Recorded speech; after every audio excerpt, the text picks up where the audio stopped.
Let's kind of take you through the whole thing with Draymond. Because he's important to the team, by the way. Well, he's been a key part of the nucleus. Look, kid from Saginaw, played hard at Michigan State, 4-year player, really worked his way into what he became, which is the Hall of Famer, second-round pick. I really loved him at Michigan State because he was a blue-collar guy. He represented the state of Michigan extremely well. Great point. And then when he got to Golden State, he's one of these people that they realized that became famous, had some money, and he changed his demeanor and disposition. Not a big fan of the way he's conducted himself moving forward in a lot of instances.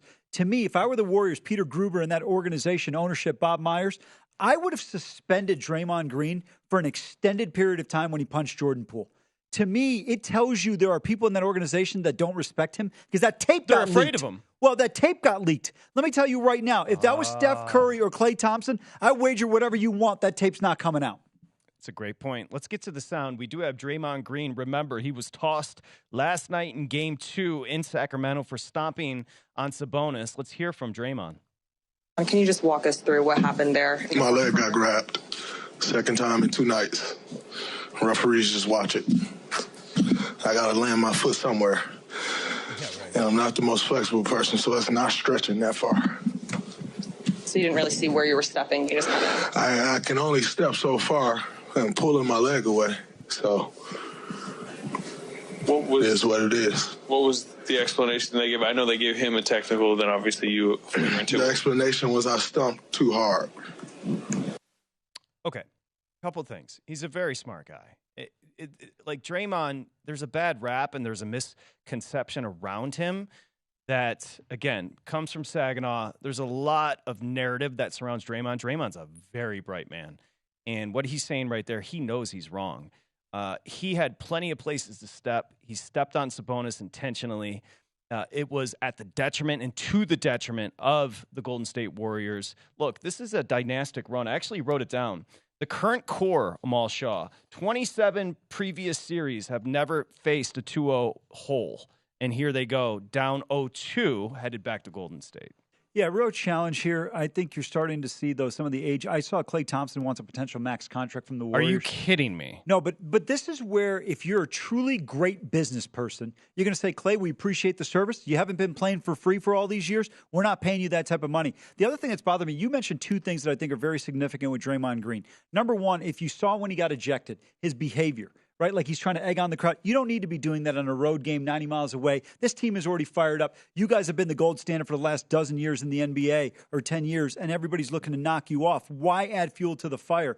And then another thing, when you look at it, how many times is he going to come out and talk about the Lakers, LeBron James, and Memphis? It's like, dude, pack your bags. Go ahead and drive down I-5 and get to Los Angeles. It seems like he's already vacated the building on the Warriors. I just don't know if he's already done it. There's still potentially 5 games remaining in this series. You and I have talked about him, the player, and the team for years, big guy. What'd you take from last night?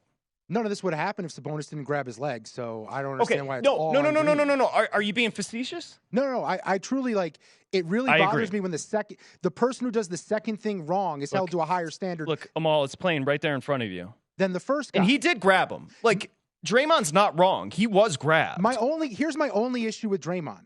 As Draymond has become more unhinged and more over-the-top aggressive about everything that happens to him, his offense has gotten worse in his career. That's my only issue. Instead of channeling that energy towards something positive and being a productive member of the offensive rotation, he is a useless player on that side of the ball. He's not wrong. Not at all. And here's another thing, though. I think his act is starting to wear thin a little bit. If the production was there, if this was a Giannis-level player or Joel Embiid, we wouldn't be having much of a conversation. I think the other thing is there was a little bit of his past actions being detrimental in his ejection last night. And I think that's where Sabonis got a little bit of a pass. I'm not saying or suggesting that Sabonis was not in the wrong. They call the flagrant one. But if you're Draymond Green, you got to have situational awareness. You can't make this move. You can't be this detrimental to your team. Totally agree. And to me, I am actually not going to be shocked if there's a suspension levied against him as well for a single game. So Steph Curry is the Dalai Lama. His temperament is perfect. I thought I saw a crack last night. I thought I saw frustration from Steph. And that is to your point, that it's starting to add up. And also, how about Draymond? He's just, as far as an offensive player, he's gotten worse. He's become a worse three-point shooter. I don't know what that means, but he's just become a detriment. Now, his facilitation is still elite for a big guy. Also, his rebounding and his defense, most importantly. They missed that over the last 7+ last night. Well, it better be. What the hell else does he do? It's fair. It's fair. Well, and remember, this is an organization that is way into the luxury cap. They have spent a lot more money this than is what everyone else. happens. And he makes this much money, he's kind of expendable then. Well, they have to, right? Silicon Valley Bank paid $21 million for their seats. They're not going to be getting that money. Go to VSiN.com/subscribe to become a VSiN Pro subscriber today.